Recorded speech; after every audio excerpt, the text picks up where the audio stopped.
Olá, sejam todos bem-vindos. Esta é a aula 11 do curso de Introdução à Teoria dos Anéis e hoje a gente vai falar de domínios de domínio de ideais principais. Bem, então, continuidade ao que a gente já vem estudando de elementos primos e irredutíveis, a gente agora vai estudar como é que esses elementos primos e irredutíveis se comportam na presença de um domínio de ideais principais, certo? Então, vamos começar a aula de hoje. Sim, antes que eu esqueça, a aula ela tem um mínimo de edição possível, então já vão me desculpando aí qualquer gaguejada, qualquer parada por alguns segundos aí. Se eu passar alguns segundos sem falar é porque provavelmente eu estou molhando o bico aqui e dando uma aliviada na garganta. Então a aula vai seguir sem maiores cortes. Então vai ter essas paradas, vai ter essas gaguejadas. Então já vão me desculpando aí, certo? Beleza, então vamos para a aula. Bem, antes de tudo a gente vai definir o que é um domínio de ideias principais, né? Então a gente sempre vai ter que... Primeiro que ele é um domínio, né? Então, a menos dimensão contrária, na aula de hoje, A sempre vai denotar um domínio, certo? Então sempre que apareceu a letra A vai estar representando um domínio, beleza? Então, o que é um domínio de ideias principais? Bem, como o nome já diz, como o próprio nome já sugere, um domínio de ideias principais é um anel em que é um domínio em que todo ideal é principal, né? Ou seja, todo ideal nesse anel é gerado por um elementozinho, né? Então, qualquer ideal que você imaginar, ele na verdade pode ser expresso como múltiplo de um elementozinho. Beleza? E um domínio de ideias principais, eu vou abreviar ele por DIP, certo? Então, quando eu disser A é um DIP, eu já estou dizendo que A é um domínio de ideias principais. Beleza? Mas, professor, mas isso deve ser complicado demais. Como é que você vai imaginar um domínio em que todo ideal, por mais louco que seja o conjunto, por mais abstrato que seja o conjunto, esse ideal é representado por um único elemento, esse ideal pode ser representado como múltiplo de um único elemento. Bem, vamos ver, pode ser que seja estranho, mas não é tão estranho não. A gente tem um exemplo bem simples de um DIP. Qual é o exemplo de um DIP? Só a gente vai ter trabalho para mostrar, mas tem um DIP, um primeiro exemplo é Z. O conjunto dos números inteiros é um DIP, então não precisa ser um conjunto tão louco para poder ser um DIP. Já conhecido da gente, o conjunto dos números inteiros é um DIP. Ou seja, qualquer ideal do conjunto dos números inteiros pode ser representado por um ideal gerado por um nzinho, como a gente já viu lá em aulas passadas, né? Então todo ideal dele é gerado por um nzinho. Beleza? Então vamos mostrar que esse Z de fato é um DIP. Então o que é que a gente vai mostrar? A gente vai mostrar, como eu falei, que todo ideal em Z ele é da forma gerado por um nzinho para algum nzinho inteiro positivo. Ou seja, qualquer ideal em Z ele é múltiplo de algum nzinho inteiro positivo. Beleza? Então vamos mostrar. Como é que a gente mostra? A gente vai pegar um ideal qualquer em Z e vai mostrar que existe um elemento, existe um número inteiro positivo que gera esse ideal. Beleza? Então vamos lá. Então vamos pegar um ideal qualquer. Então seja I um ideal em Z. Certo? Primeira coisa que a gente pode observar é que se esse I for o ideal nulo, a gente não tem o que mostrar. Porque se esse I for só o ideal nulo, a gente sempre tem o ideal nulo como sendo gerado pelo zero, né? E aí está sendo gerado por um inteiro positivo, né? Então o ideal nulo ele é múltiplo de zero, né? Então todos os múltiplos de zero que só dá o zero mesmo. Beleza? Então, bem, se for o ideal nulo, tá beleza, não tem o que mostrar. Então, vamos supor que esse cara não é o ideal nulo. Então, suponha que I não seja o ideal nulo e a gente vai considerar o seguinte conjunto. O conjunto N dos inteiros positivos, tais que esse Nzinho tá nesse ideal I não nulo. Beleza? Porque, aí, vamos lá, definiu esse conjunto. Uma primeira observação sobre esse conjunto. Note que esse conjunto é não vazio. Por que esse conjunto é não vazio? O que eu estou dizendo aqui? Eu estou dizendo que sempre que eu pegar um ideal, né? Sempre que eu tomar um ideal qualquer aí não nulo, vai ter algum inteiro positivo nesse ideal. Então, isso é verdade? Bem, isso é verdade, né? Você não dá para formar ideais só com elementos negativos, né? Ou não dá para formar ideais só com elementos positivos. Por que não dá para formar ideal só com elemento positivo ou só com elemento negativo? Porque, lembre-se bem que se um elemento está no ideal, o simétrico dele também obrigatoriamente vai estar nesse ideal. Beleza? Então, se I é um ideal não nulo, então ele tem alguém aí que não é zero. Se esse cara for positivo, beleza, você encontrou seu Nzinho positivo para fazer esse S diferente de vazio. Certo? Se esse Nzinho for negativo, o que acontece? Como N é ideal, o simétrico desse Nzinho ele continua no ideal. E se esse Nzinho for negativo, o simétrico dele vai ter de ser positivo. Então, ou seja, sempre você tem alguém positivo aí no ideal. Beleza? Alguém positivo aí nesse ideal não nulo. Então, esse S é não vazio. Mas olha só o que a gente construiu com esse Szinho. A gente construiu um subconjunto dos naturais, né, dos inteiros positivos, que é não vazio. Então, sempre que você tem um subconjunto dos inteiros positivos que é não vazio, a gente apela para quem? Claro, muito bem, apela para o PBO, o princípio da boa ordem. Ainda bem, vocês estão lembrando de tudo aí então, né? Então, apelando para o princípio da boa ordem, existe um casinho em S, menor elemento, ou seja, tem um menor elemento esse conjunto, e esse menor elemento a gente vai chamar de K. Em especial, esse elemento Kzinho, ele tem que estar em I, né? Porque S é formado por elementos I. Então, beleza. Tem esse elemento mínimo, né? Então, existe um elemento mínimo nesse conjunto S, né? Então, existe um menor inteiro positivo nesse conjunto S, né? Em particular, esse inteiro positivo aí, ele está no ideal I. Beleza? E o que é que vai acontecer? Esse ideal I é gerado por esse elemento mínimo. Certo? Então, se a gente mostrar que esse ideal I é gerado por esse elemento mínimo, K, então a gente mostra que esse ideal é um ideal principal. Então, ou seja, qualquer ideal inteiro é gerado por qualquer ideal no conjunto, no anel dos inteiros é gerado por um único elemento, né? Um ideal principal, e, portanto, os inteiros é um domínio de ideais principais, é um DIP, beleza? Então, o que é que a gente tem que fazer aí? Igualdade de conjuntos, né? Igualdade de conjunto, para a gente verificar que essa afirmação é verdadeira, a gente tem que mostrar que o ideal principal gerado por K está contido em I, e a gente tem que mostrar que o ideal I está contido no ideal gerado por o ideal principal gerado por K. Bem, tem uma inclusão aí que é mais imediata. Qual é a inclusão que é mais imediata? Não. A outra também não é tão difícil. Mas vê só. Qual é a inclusão aí que é imediata? Muito bem. A inclusão que é imediata é que o ideal gerado por K está contido no ideal I. Por que isso acontece? Bem, não se esqueça que esse casinho está em S. E se esse casinho está em S, o K está em I.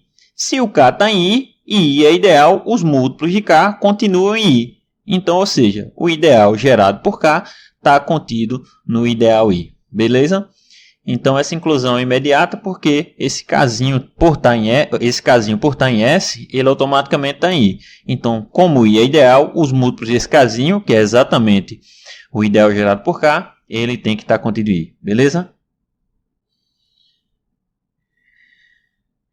Então, vamos agora para a inclusão, para outra inclusão, né? Então, como é que a gente faz? Por outro lado, toma um xzinho nesse ideal gerado por I. O que é que a gente quer mostrar? A gente quer mostrar que esse xzinho é um múltiplo de K. Certo? Então, a gente tem que arrumar um jeito de escrever esse número inteiro x como o número inteiro K vezes alguém. Beleza? Qual é o resultado lá da aritmética dos inteiros que garante que dá para escrever algum número como sendo alguém vezes alguma outra coisa do tipo assim, que envolve e dá para escrever um número com produto de outra coisa, né? Produto de outro número, né? Exatamente. O algoritmo da divisão euclidiana garante esse produto. Mas qual é o problema do algoritmo da divisão euclidiana? Ele não garante só o produto, né? Ele garante em parte já é o que a gente quer. Porque pelo algoritmo da divisão euclidiana, vai existir Q e R's inteiros, tais que x é igual a Q vezes R. Olha, a gente já está quase lá. A gente está mostrando que x é um múltiplo de K. E o que acontece? Só que não é só múltiplo, né? Pelo algoritmo da divisão euclidiana, esse x é igual a Q vezes K, só que tem um resto aí na parada, né? E quais são as possibilidades desse resto que é somando? Esse Rzinho resto que é somando? Ou esse Rzinho é zero, ou esse R é maior que zero e menor que K. Ou seja, ou ele é zero ou ele está entre 0 e K. Beleza?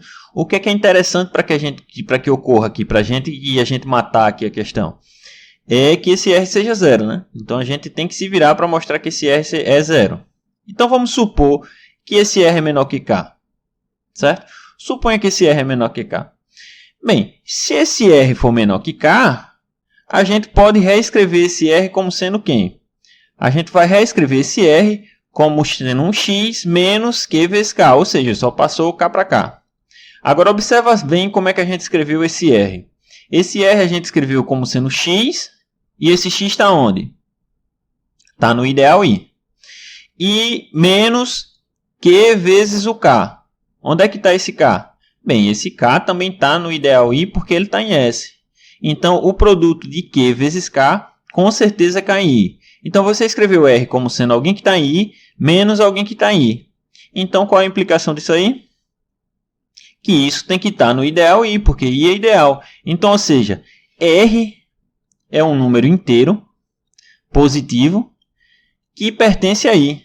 Ou seja, R pertence a R, R pertence a S.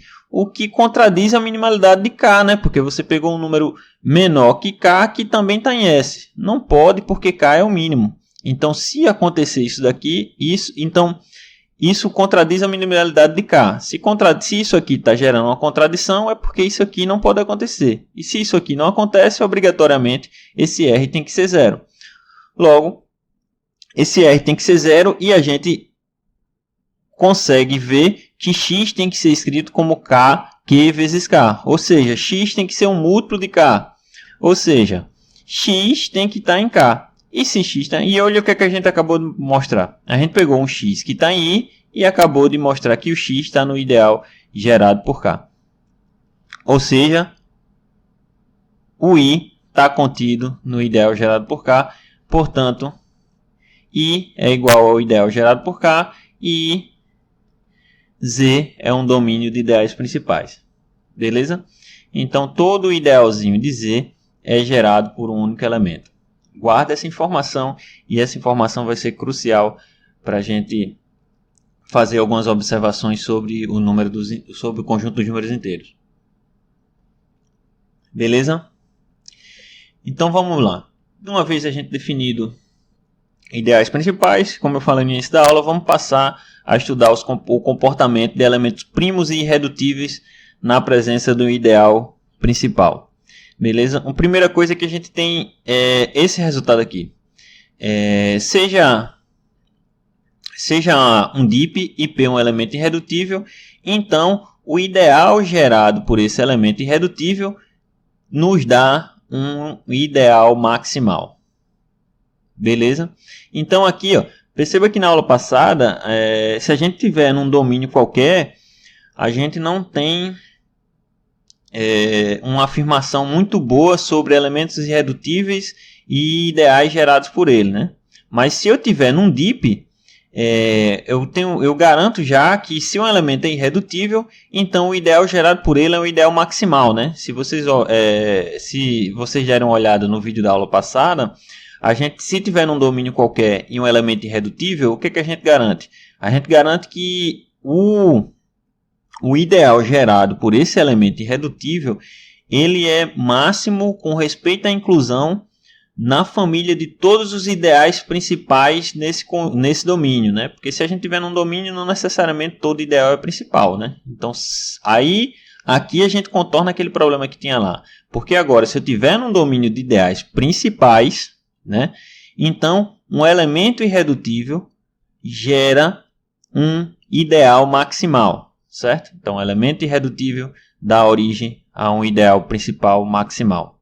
Beleza? Então vamos mostrar essa proposição. Beleza? Então vamos lá. Para começar a demonstração, a gente precisa pegar um elemento irredutível e mostrar que o ideal gerado por ele é maximal. Para mostrar que o ideal é maximal, o que a gente precisa de fazer, né? A gente tem que acochambar um ideal entre o candidato ao maximal e o anel todo. Então vamos fazer isso aí. Então seja J um ideal maximal. Opa, desculpa, ideal maximal não. Seja J um ideal tal que o ideal gerado por P esteja contido nesse ideal J e esse ideal J, por sua vez, esteja contido propriamente no anel A. Beleza?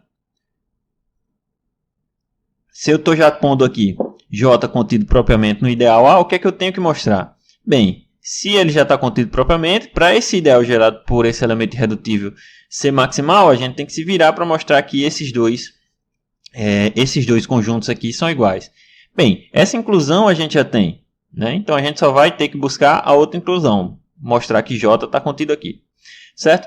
Mas o primeiro fato, esse J é um ideal em A, e não se esqueça que esse A é um DIP. Então se esse J é um ideal em A e A é um DIP, então existe um x em A, tal que esse J pode ser representado pelo ideal gerado por esse x. Beleza? Então vamos lá. Então vamos mostrar a inclusão para o outro lado, né? Ou seja, a gente vai mostrar que qualquer elemento que está em J tem que estar múltiplo de P, né? Então vamos mostrar que esses dois ideais aqui são iguais, né? Os múltiplos de x são os múltiplos de P. Beleza? Mas vamos lá. Então vamos lá. Note que primeiro a gente tem essa inclusão aqui, né? Então note que P está no P, o Pzinho que está no ideal gerado por P também está em J, né? E se Pzinho está em J e J é um ideal gerado por X, isso implica que Pzinho pode ser escrito como A vezes X com algum Azinho em A. Beleza? Beleza? Mas não se esqueça. Aí o que é que você acabou de fazer? Você acabou de escrever um elemento irredutível como produto de dois elementos. E lembre da definição do produto irredutível, que se eu escrevo produto irredutível como produto de dois elementos, se eu escrevo um elemento irredutível como produto de dois elementos, significa que um desses dois elementos tem de ser invertível, ou seja, ou A é invertível ou X é invertível. Beleza? Mas não se esqueça que a gente pôs esse ideal J como sendo um ideal estrito em A, né? Ele é um subconjunto próprio, ele não é o anel todo. Aí se lembre que um ideal, o ideal principal gerado por um elemento, é o anel todo se somente se esse elemento é invertível, né? Então, como J não é o anel todo, significa que esse x ele não pode ser invertível, né?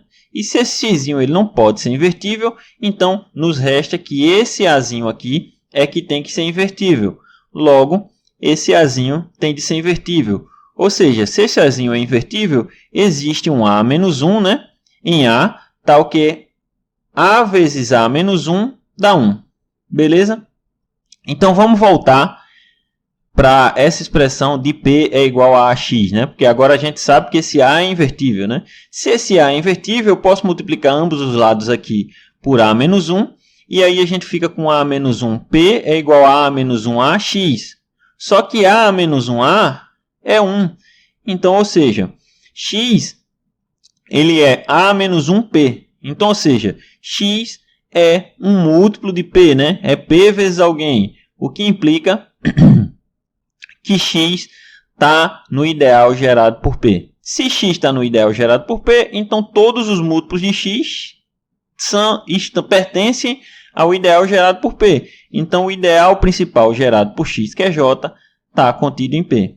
Ou seja, logo, esse J é igual a P e, portanto, esse P é o ideal maximal. É o ideal maximal por quê? Porque você acochambrou um outro ideal entre ele e o anel todo, que não é o anel todo, e acabou de mostrar que esse tem que coincidir com P. Portanto, P é um ideal maximal. Então, ou seja, um elemento irredutível num domínio de ideais principais gera um ideal maximal. Beleza? Então vamos a um corolário desse teorema, e um corolário bastante importante, porque a gente vai sanar uma dúvida que talvez você tenha percebido ou tenha gerado uma dúvida quando a gente falou de elemento primo lá, porque a gente só fala de elemento primo quando está no curso de aritmética dos inteiros, né? E eu falei aqui em elemento irredutível também, que pode ser lá, tá lá inteiro também, né? Beleza? Então vamos ver esse corolário. O que é que o corolário diz? Seja A um DIP e P um elemento de A. Então, P é elemento irredutível se e somente se P é elemento primo. Eu falei o contrário, mas está escrito aí de uma forma, eu falei de outra, mas é uma equivalência, tanto faz. Então, P é um elemento primo se e somente se P é um elemento irredutível. Certo, mas isso só se eu tiver um domínio de ideias principais. Então, domínio de ideias principais, falar em elemento primo é a mesma coisa de falar em elemento irredutível. E falar de elemento irredutível é a mesma coisa de falar de elemento primo, certo? Então, vamos à demonstração desse corolário, né?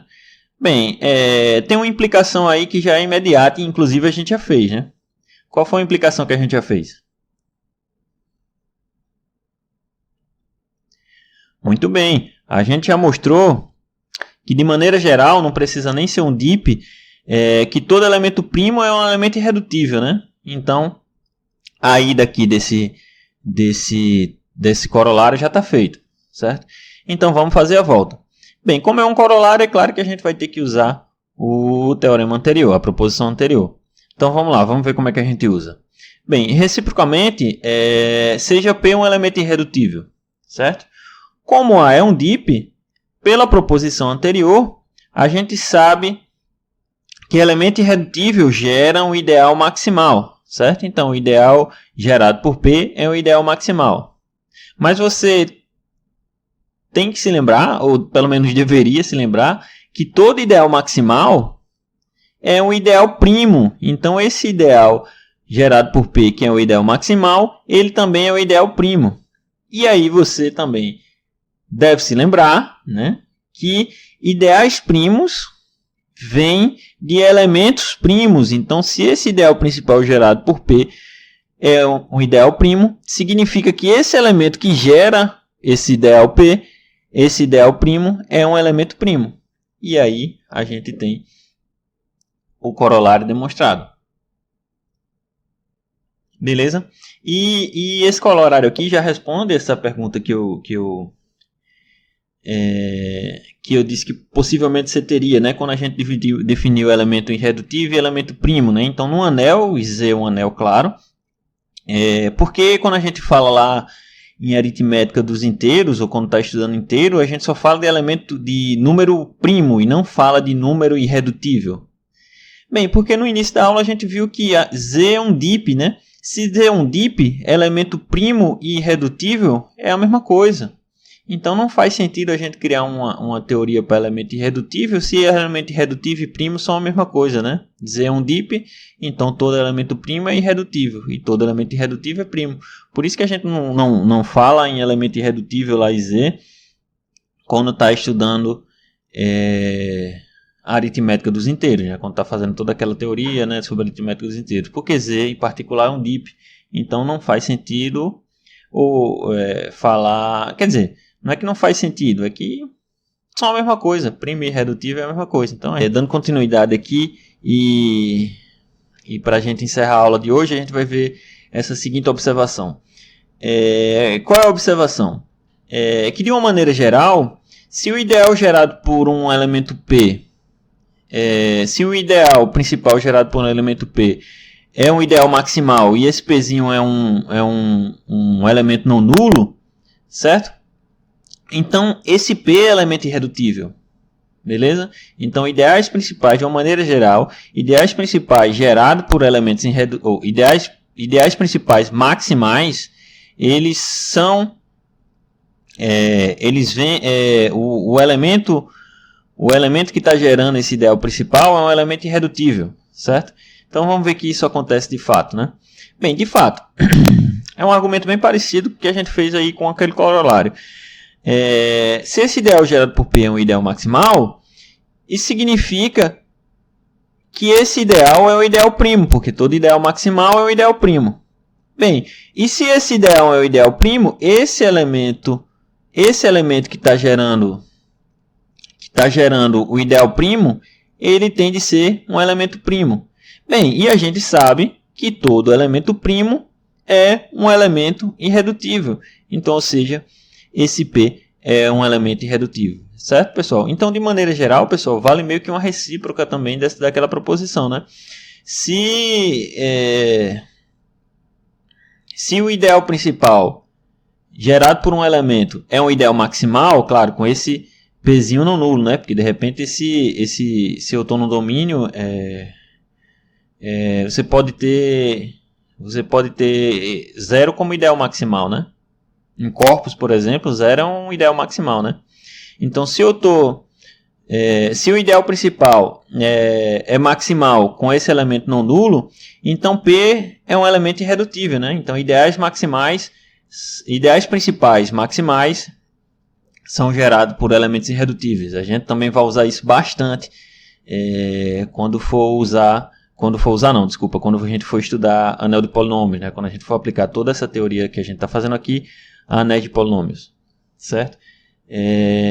E eu já estou dando spoiler, né, das próximas aulas, né? Mas é isso mesmo. Bem, pessoal, isso foi a aula de hoje. Espero que todos tenham aprendido um pouco mais sobre teoria dos anéis. E se você aprendeu um pouco mais e gostou do vídeo, então não precisa dar like, não precisa compartilhar esse vídeo, nem tampouco me seguir em rede social nenhuma. Até porque eu não tenho rede social nenhuma além do YouTube e o WhatsApp.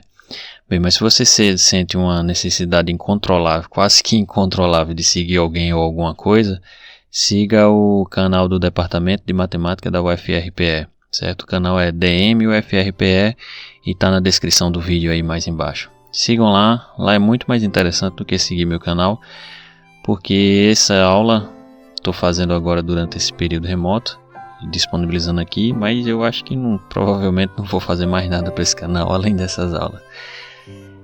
Tá ok? Mas aí seguindo o canal do Departamento de Matemática é muito melhor, porque lá tem palestras, tem mini cursos, tudo que já foi ofertado e o que será ainda ofertado online, que vale muito a pena ver. Palestras interessantíssimas, encontros e congressos inteiros feitos de forma online, de forma remota, e material muito vasto e que sempre está sendo atualizado.